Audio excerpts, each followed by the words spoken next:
Hello everyone, welcome to my YouTube channel. कैसे हैं मेरे प्यारे स्टूडेंट्स। तो बच्चों, आज मैं आप सभी के लिए लेके आया हूं कक्षा 12वीं वालों के लिए काव्य बोध और भाषा बोध में जितने भी प्रश्न बनते हैं बच्चों, उन सारे प्रश्नों को बच्चों मैंने यहाँ पे इकट्ठा किया है और बच्चों आपके लिए लेके आया हूँ कल के बच्चों जो कि आपका पेपर है। ठीक है, मुझे पता है बच्चों आप यूट्यूब के चक्कर में ज़्यादा ध्यान दे रहे हैं। मैं आप सभी से कहना चाहता हूँ कि बच्चों आप ओरिजिनल पेपर के चक्कर में मत जाइए, आपको वहाँ पे कुछ भी नहीं मिलने वाला है। ठीक है बच्चों, बहुत सारे बच्चे तो बहुत सारे पैसे भी पेमेंट कर चुके हैं। ठीक है बच्चों, आप उन सब में ज़्यादा ध्यान ना दीजिए, आप इंपॉर्टेंट प्रश्नों को ही अच्छे से ध्यान लगाकर पढ़ लीजिएगा। और बच्चों आपको डिस्कशन बॉक्स में ग्रुप लिंक भी मिल जाएगा, उससे आप बच्चों आप अपने क्लास के हिसाब से ज्वाइन कर लेना। ठीक है, तो बच्चों यहाँ पे आपका पहला प्रश्न है, रस की परिभाषा देते हुए उसके उसके भेद लिखना है। ठीक है, और दूसरा है बच्चों, रस के प्रमुख अंगों में कौन कौन से हैं, रस के अंग को आपको नाम बताना है। काव्य किसे कहते हैं, काव्य के भेद आपको बताना है।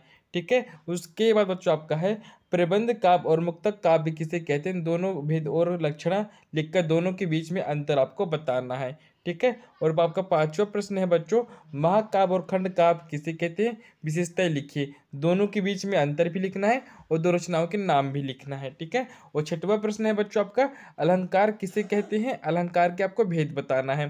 ठीक है, और आपका सातवां प्रश्न है बच्चों यहाँ पे आपका, रूपक अलंकार, संदेह अलंकार, वृत्तिमान अलंकार की परिभाषा उदाहरण सहित आपको बताना है।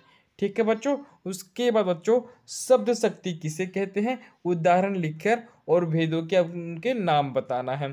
ठीक है, और गद्य खंड में बच्चों आपको यहाँ पे पूछा गया है, निम्न के बीच अंतर स्पष्ट करना है आपको। ठीक है, जितने भी मैं बताऊंगा उनके सबके अंतर आपको एक बार अच्छे से पढ़ के जाना है पेपर में। कहानी और उपन्यास में अंतर हो गया, नाटक और एकांकी में आपका अंतर हो गया, रेखा चित्र और स्मरण में आपका अंतर हो गया, जीवनी और आत्मकथा में आपका अंतर हो गया। निबंध की गद्य की कैसी कसौटी क्यों कहा गया है, इसको आपको बताना है अच्छे से। द्विवेदी युग और शुक्ल युग के गद्य की कोई विशेषता बताना है। ठीक है, अगला प्रश्न है बच्चों यहाँ पे आपका, गद्य की प्रमुख और गौण विधियों के आपको नाम लिखकर बताना है। रिपोर्टज से क्या आशा है, हिंदी की दो प्रमुख रिपोर्टज लेखक के नाम उनकी रचनाएं सहित आपको बताना है। अगला प्रश्न है बच्चों, भरतेंदु युग की निबंधों की विशेषताएं आपको बताना है। निबंध किसे कहते हैं, किन्हीं दो निबंधकारों एवं उनके दो दो निबंधों के आपको नाम बताना है।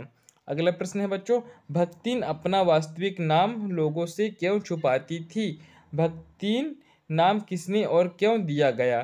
ठीक है, इसको बच्चों यहाँ पे आपको अच्छे से बताना है। अगला प्रश्न है बच्चों, भक्तिन के आ जाने से महादेवी अधिक देहाती कैसे हुई।